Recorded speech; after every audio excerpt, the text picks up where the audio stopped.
Welcome to another episode of the Feature Presentation Podcast, where every week we take a deep dive into the trenches of independent filmmaking. And this week I'm joined with fellow filmmaker, Mr. Tory Jones. Tory, how are you, sir? I'm good.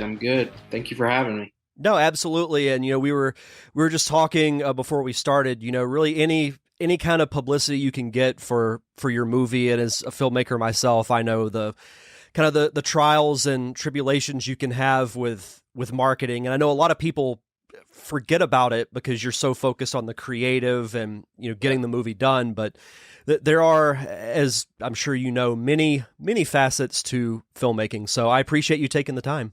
Absolutely. Thank you again for having me.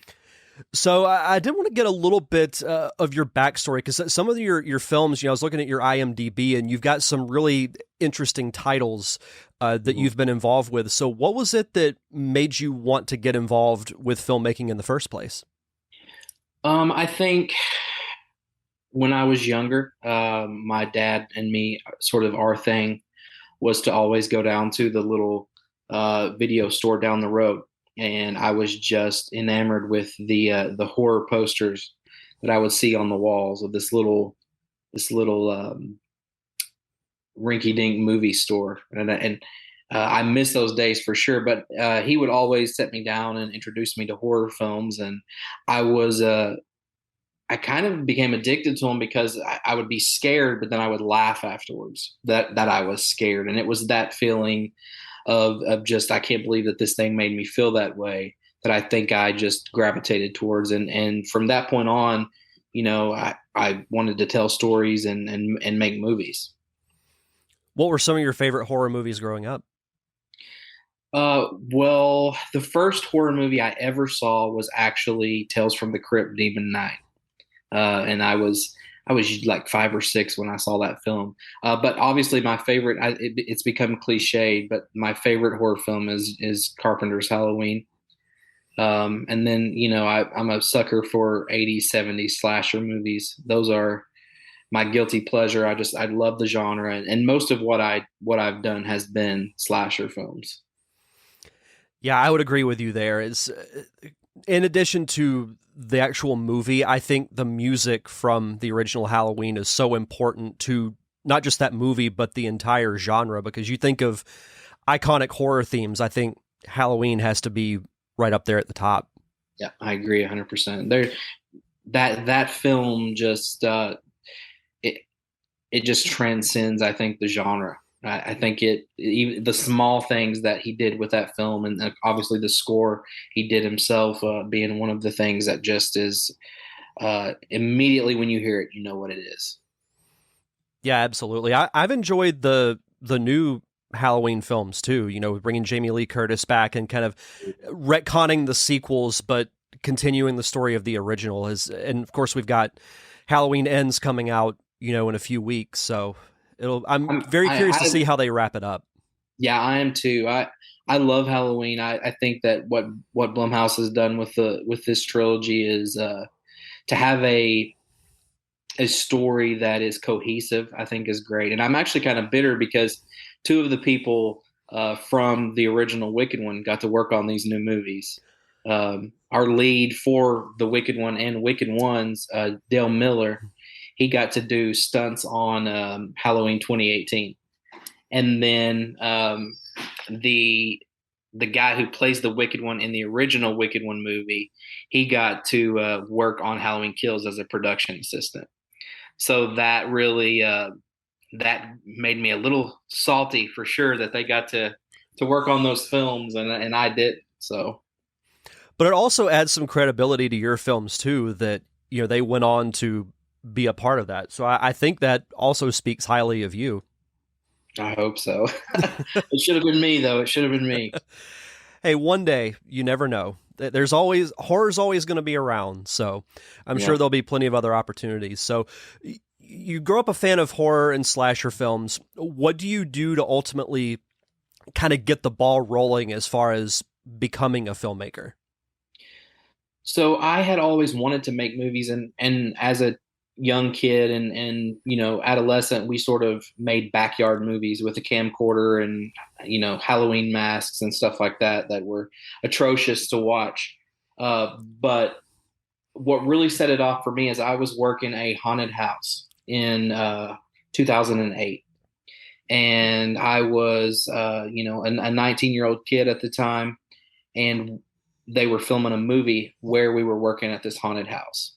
And through, I guess, luck of the draw, they introduced me to how I could get into filmmaking, and they were doing something on a very small scale with no budget, but it got my foot in the door, and then from there, everything just sort of snowballed.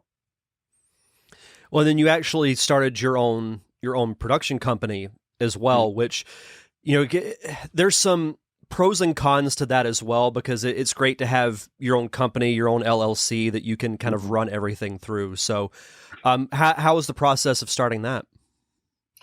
Um, well, I had some people say, if you're going to do this, you need to do it the right way and the legal way, obviously. um, so it was a no brainer to be taken seriously. I think that was a big step for people to take me seriously, was to establish something that was real and authentic, and could go through the necessary legal stuff that it needed to go to do these films. That's what I did it for, was to be taken seriously. And it was pretty simple to go through it, at least here in Kentucky, that process of setting that up and doing that. And it's super easy to be able to, take care of all the documents and the forms and stuff like that. So I did the same thing too. I live in Florida, so it was pretty easy as well. But I agree, it also adds that little bit of a legitimacy, if yeah, you will, to you take people a little more seriously if you see that there's a actual logo with a company attached to right. it.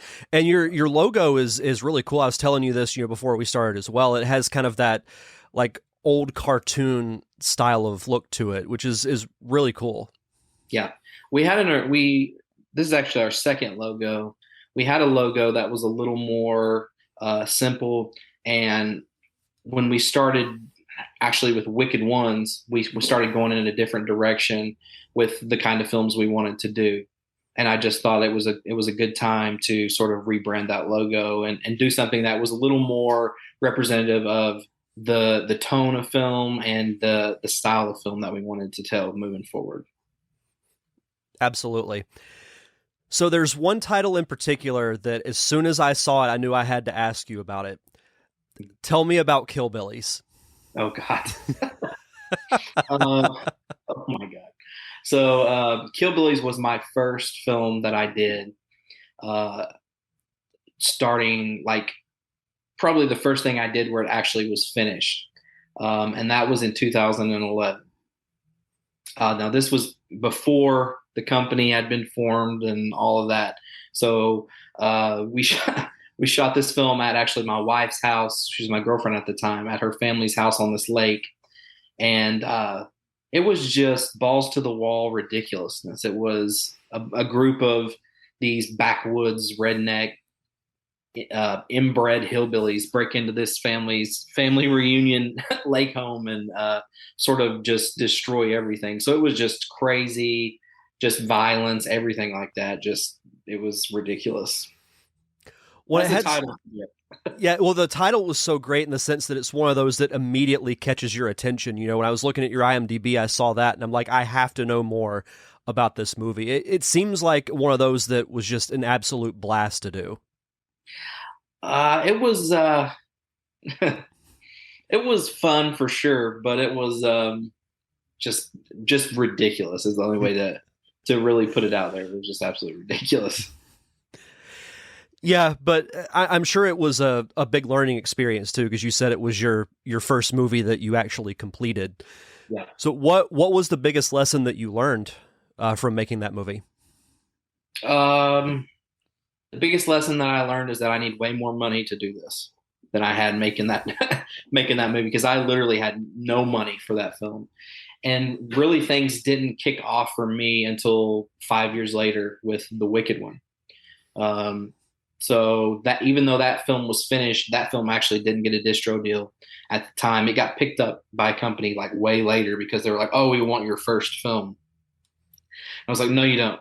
And they were adamant about it. They were like, "Oh, people will pay to watch because it's your first, and they'll see your growth." And I was like, I didn't want anyone to ever see this thing. So, but yeah, things didn't really kick off for me and start taking shape and taking form until actually 2016 with The Wicked One. Which is a great segue because that was I was going to ask you next. Tell me about kind of the conception of the idea behind The Wicked One, and how was it making it into a reality?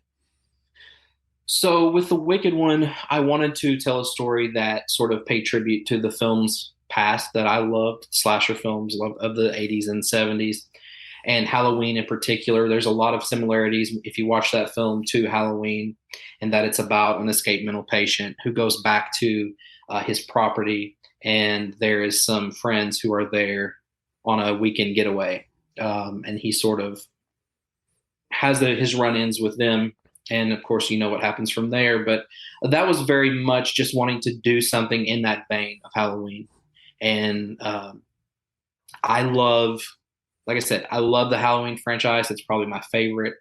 And then of course I love Rob Zombie, and who did his own Halloweens.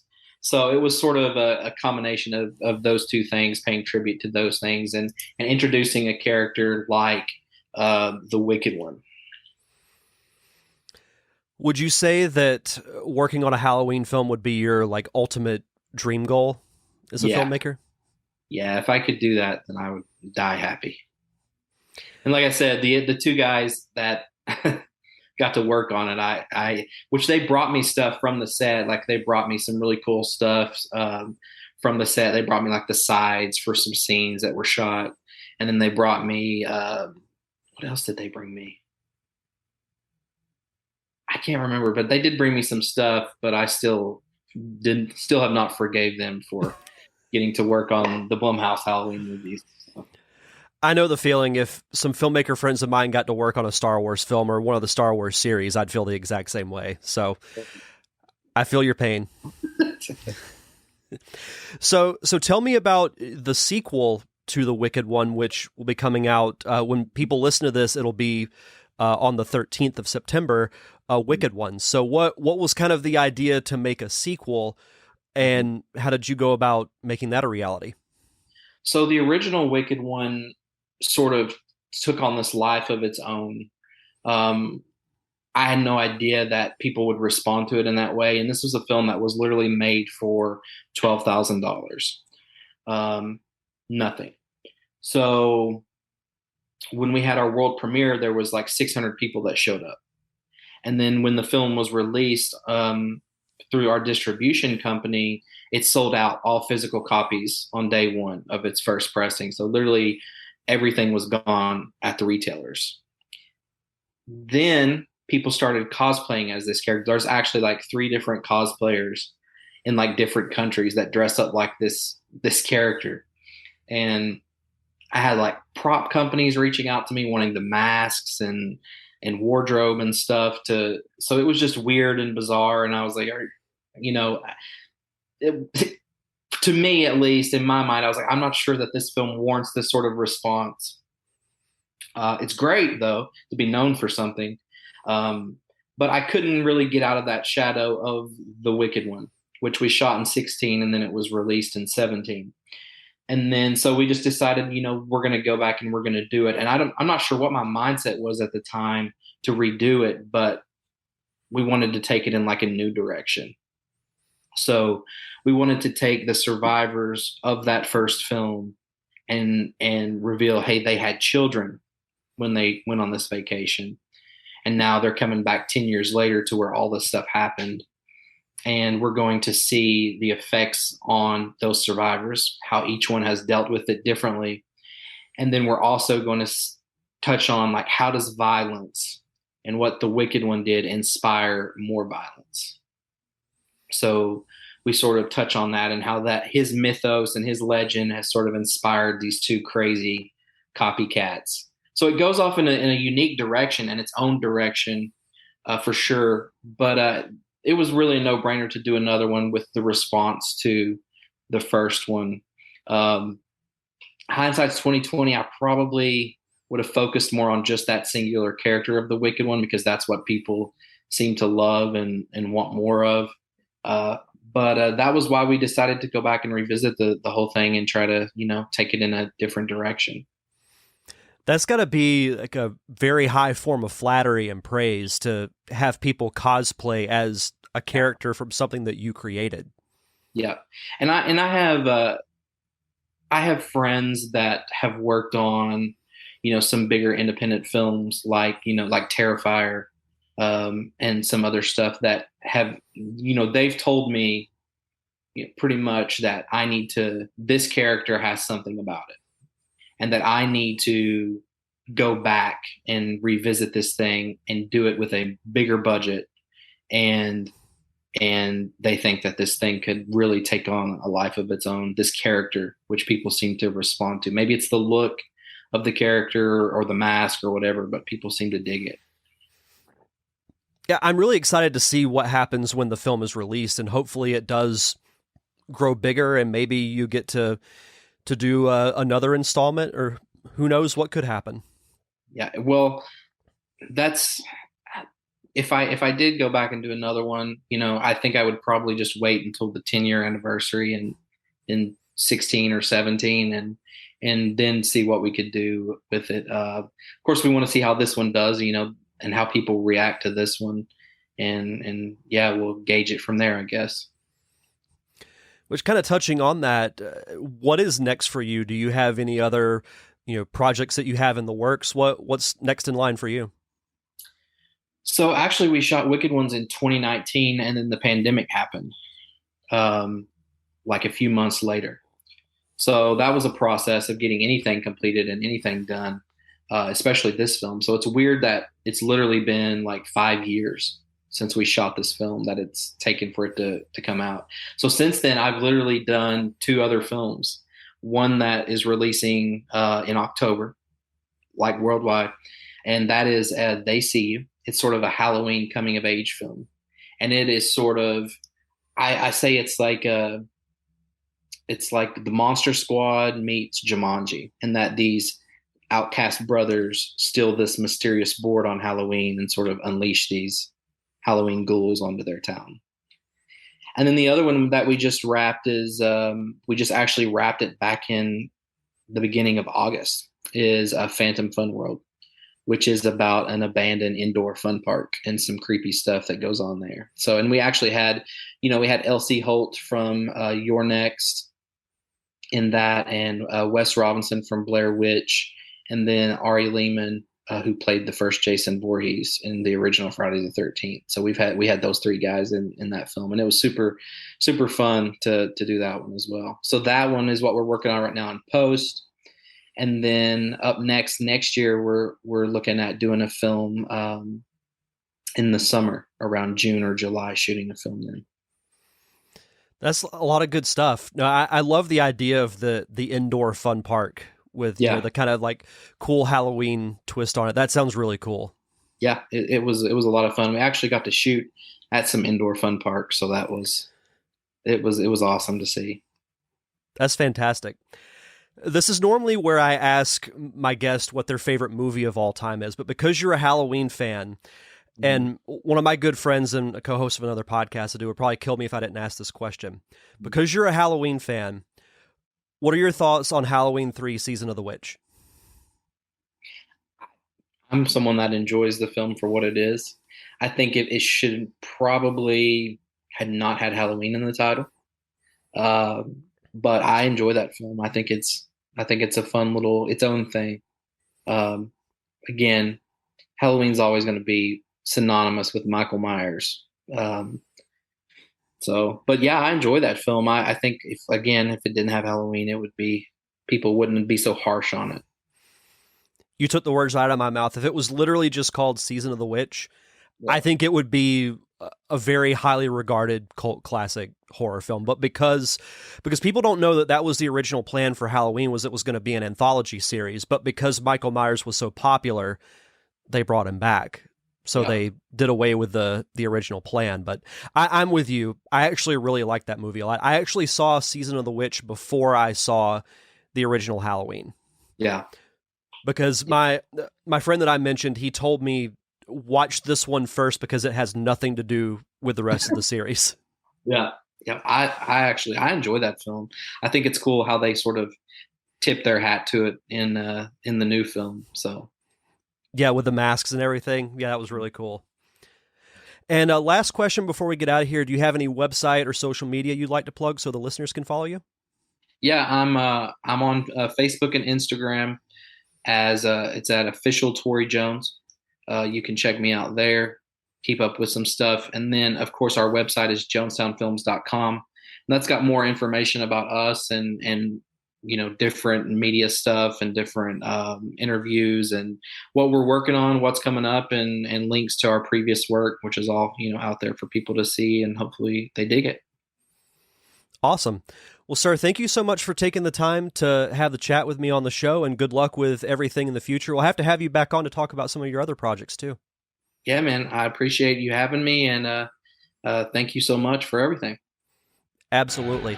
So if you want to subscribe to the show, you can head over to linktree.com/featureprezpod. That's where you can find all the social media information and where you can subscribe to the podcast. And don't forget, we are live on YouTube Monday nights at 8 p.m. Central Time. That's going to do it for this week's show. So enjoy the rest of your week, and we'll see you guys back here next time for another fun episode of Feature Presentation with Derek Diamond.